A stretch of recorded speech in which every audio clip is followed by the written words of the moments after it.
Hello everyone, welcome and welcome back to my channel When World and to a new vlog. ঘড়িতে বাজে হচ্ছে গিয়ে 8টা, সকাল সকাল রেডি হয়ে গেছি। অলরেডি বুঝে গেছে ক্যাপশন দেখে যে আজকে আমি ফেরত যাচ্ছি পুনেতে। অলমোস্ট 1 মাস 10 দিন ছিলাম। যখন এসেছি তখন মানে আসবো আসবো ওটাই ভালো লাগে, আসলে পরে একদম চট করে দিনগুলো চলে যায়। আর সেরকম ছুটিও নিইনি এবার, ওয়ার্ক ফ্রম হোমেই ছিলাম ম্যাক্সিমাম ডেজ। তো ওই জন্য বুঝতেই পারিনি যে কখন আসলাম কখন গেলাম, আর সময় হয়ে গেল। আর সবচেয়ে বড় কথা হচ্ছে কি আজকে আমি একা ট্রাভেল করছি, মা যাচ্ছে না আমার সাথে, পুনে ব্যাক করছে না। আমি এখন যাচ্ছি, কিছু তো প্ল্যানস আছে, দেখি কি করি, তোমাদেরকে আস্তে আস্তে শেয়ার করবো সব কিছু। তো কালকে রাত্রেবেলা আমি সব প্যাকিং করেছি, মানে আগে থেকে আমি কিচ্ছু প্যাকিং করে রাখিনি, কালকে আর কি বসে বসে রাত্রেবেলা প্যাকিং করেছি। সত্যি কথা বলতে গেলে আমার একদম যাওয়ার ইচ্ছা করছে না, মানে আমার যেতে ইচ্ছা করছে না, বাট কোনো অপশন নেই আমার কাছে। এনিওয়েজ এখন একটুখানি লাস্ট কিছু প্যাকিং করার আছে, মানে সুটকেসটা আমি আটকাইনি, ওটা আটকাতে হবে, ওটা জামাকাপড় পরাতে হবে। তারপরে আমার আরেকটা নিজের ব্যাগ আছে, ওটাকে ঠিক করতে হবে, চা খেতে হবে, তারপর বেরোবো। আমার ফ্লাইট হচ্ছে গিয়ে 11টা 10-এ, সো আমার কাছে অনেক টাইম আছে। তো কথা না বলে চলো কাজগুলো করে নিই। যে কি বললো? কিছু না আসছে, এই যে খবর কি আপনার? খবর তো ওই চলছে। বলছি যে আমি বলছি যেটা সেটা শোন। তুই কিন্তু দরজাটাকে বারান্দার দরজাটাকে ভালো করে কাজটা আরে দিয়ে সব করে নেবো। আর ওইটা ইউটিলিটি বারান্দার ওইটা পুশটা করবি। হ্যাঁ সব করে নেবো। আর আর শনি রোববার কিন্তু মেইন বেডরুমে জানলাটা খুলবি না, গুমোট হয়ে থাকবি না। ঠিক আছে।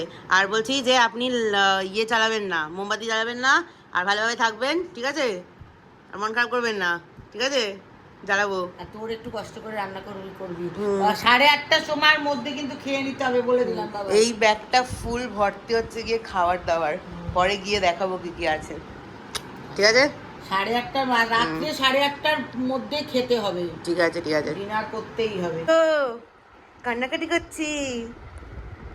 আরে আমি বলেছি তো, যদি ভালো না লাগে তো ফোন করে দেবে, টিকিট কেটে দেবো, চলে যাবে, ঠিক আছে? থাকবো আমি একা, যাবো আমি একা, বাড়িতে আমি থাকবো না, যাবো না। আমার ক্যাব একদম টাইমেই চলে এসেছিল। তারপরে মাকে টাটা বলে বেরিয়ে পড়লাম এয়ারপোর্টের জন্যে। এইটাই আমার ফার্স্ট টাইম আমি মাকে ছাড়া কোথাও ট্রাভেল করছি। আর আমার মনটা তো ভীষণ খারাপ ছিল, সাথে মায়েরও। মা প্রচণ্ড কান্নাকাটি করেছে, আর সত্যি বলতে আমার একদম যেতে ইচ্ছে করছিল না, কিন্তু আমার কোনো অপশন নেই। এই কদিন অফিসের চাপে একদম ভ্লগগুলোকে এডিট করে আপলোড করার টাইম পাচ্ছিলাম না। তাই ভাবলাম আজকে একটুখানি টাইম যখন পেয়েছি চটপট করে ভ্লগগুলো এডিট করে তোমাদের সাথে শেয়ার করি। সেই দিনে না প্রচণ্ড ট্রাফিক ছিল, তাই জন্য এয়ারপোর্ট পৌঁছাতেও বেশ অনেকটা টাইম লেগেছে, বিকজ আমি ফ্রাইডে ফিরেছিলাম। আর ফ্রাইডে মানে ওয়ার্কিং ডে, আর ওরকম সকালবেলা সবাই অফিস যাচ্ছে, তো প্রচণ্ডই ভিড় ছিল। যাই হোক, একটু লেট হয়েছিল পৌঁছাতে, কিন্তু তাও টাইমে সব কিছু ম্যানেজ করে নিয়েছিলাম। তারপরে এয়ারপোর্টে ঢুকে গেলাম, তোমাদেরকে দেখাচ্ছি আমি যে কতটা রাশ ছিল সেই দিনকে। আসলে দুর্গাপুজোর পরে না, দুর্গাপুজো কালী পুজোর পরে সবাই সবার কাজের জায়গায় ফিরছিল, তাই জন্য বেশ অনেকটাই রাশ ছিল। তো আমি চটপট করে আগে দেখে নিলাম যে আমার ফ্লাইট অন টাইম আছে কি না, তারপরে চলে গেলাম ব্যাগেজ জমা দিতে। সো আমার অলরেডি সিকিউরিটি হয়ে গেছে, গেট নাম্বার 102 হচ্ছে। তো এখন ওইদিকে যাই, গেট নাম্বারের দিকে এগোই। আর এবার এরকম দাঁড়িয়ে দাঁড়িয়ে যাবো না, এটা মানে এদিকে আসছে, তো ওদিকে যেতে হবে।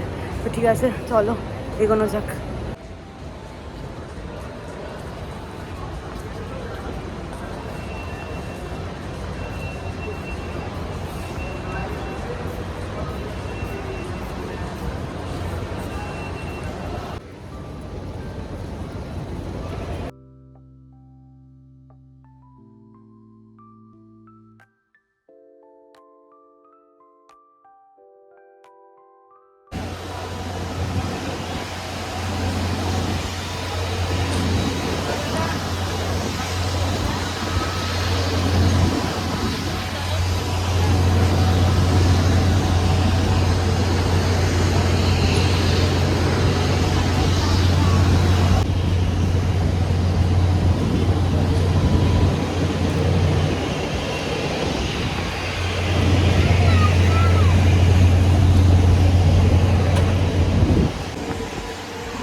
keep your large bags and overhead bin above.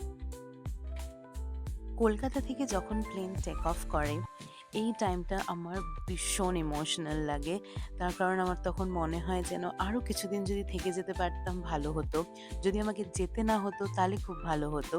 আর ততটাই আমার আনন্দ লাগে যখন পুনে থেকে ফ্লাইট টেক অফ করে, তখন যেন মনে হয় যে হ্যাঁ এবার আমি বাড়ি যাচ্ছি। এই ফিলিংসটা না অন্যরকম, এটা কথায় বলে বোঝানো যাবে না। যারা বাইরে থাকে কাজের জন্যে তারা এটা ফিল করতে পারবে যে কিরকম লাগে ওই টাইমটাতে। এবার ফেরার সময় আকাশের ভিউটা এত ভালো লাগছিল, প্রচুর সুন্দর সুন্দর সুন্দর আমি ভিডিওস ক্যাপচার করেছি। তোমাদের সাথে ডেফিনেটলি পরের একটা ছোট্ট রিলসে শেয়ার করব।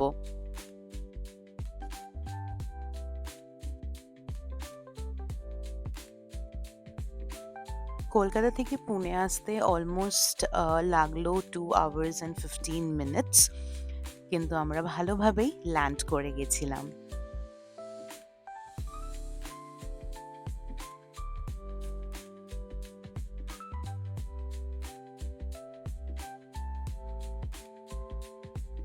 প্রত্যেকবার পুনেতে আসার পরে লাগেজের জন্য খুব একটা দাঁড়াতে হয় না, ওই 10-15 মিনিটসেই পেয়ে যাই। কিন্তু এবার জানি না কেন 40-45 মিনিটস ওয়েট করতে হয়েছে লাগেজের জন্যে, আসছিলই না, অনেকটা দেরি হয়ে গেছিল ওইখানে। আর আবার আমার ফ্ল্যাটও এয়ারপোর্ট থেকে 1.5 hours দূরে, সেটা আমি ট্রাফিককে ধরেই বললাম। তো ওটা একটু চিন্তা হচ্ছিল যে ক্যাবটা তাড়াতাড়ি করে পেলে হয়, কতটা দেরি হয়ে যাবে, কেন কি বাড়িতে গিয়ে অনেক কাজ করার আছে আজকে থেকে।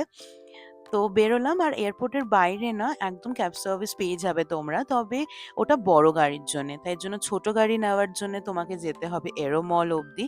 তো সেটা এয়ারপোর্ট থেকেও একটা বাস সার্ভিস থাকে, বাট তখন ছিল না বাস।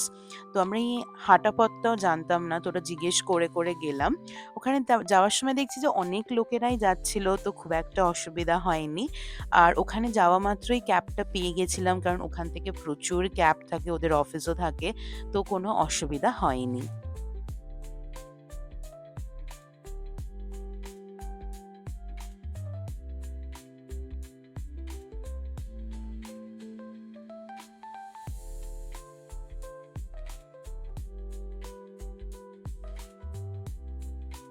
সেদিন তো দুপুরের লাঞ্চও করা হয়নি, আর এবার আরও 1-1.5 ঘন্টার জার্নি, তো প্রচণ্ড খিদেও পেয়ে গেছিলো আর প্রচণ্ড টায়ার্ড ছিলাম, সাথে রাতে ঘুম হয়নি, তো ঘুমও পাচ্ছিল। তো সব কিছু মিলিয়ে মানে যাতা কন্ডিশন হয়ে গেছিলো। কিন্তু মা বাড়ি থেকে প্রচুর খাবার দিয়ে দিয়েছিল, তার মধ্যে একটা ভেজ পাফ ছিল, চিকেন প্যাটিস ছিল মিও অমরের, এটাও মা প্যাক করে দিয়েছিল, তো গাড়িতে আস্তে আস্তে ওটাই খাচ্ছিলাম। আর দেখো এদিকে গল্প করতে করতে আমি বাড়িও পৌঁছে গেছি। বেশ অনেক দিন পর এই রাস্তাটা দেখে বেশ ভালো লাগলো।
বাড়ি ফেরার পরে এত কাজ ছিল, এত ক্লিনিং করতে হয়েছে, কিচেন থেকে শুরু করে বেডরুম, ওয়াশরুম সব কিছু, যে আমি একদমই টাইম পাইনি ভ্লগ করার। আর তারপরে মনে হচ্ছিল একটু গরম গরম চাটা খুব দরকার, তাই জন্য আমি 8:30-9:30 সময় নিচে এসেছিলাম একটু চা খেতে, সাথে মায়ের সাথে ভিডিও কলে গল্প করছিলাম।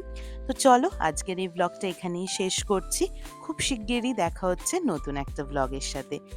যাওয়ার আগে কিন্তু লাইক, শেয়ার এন্ড সাবস্ক্রাইব করে দিতে ভুলো না।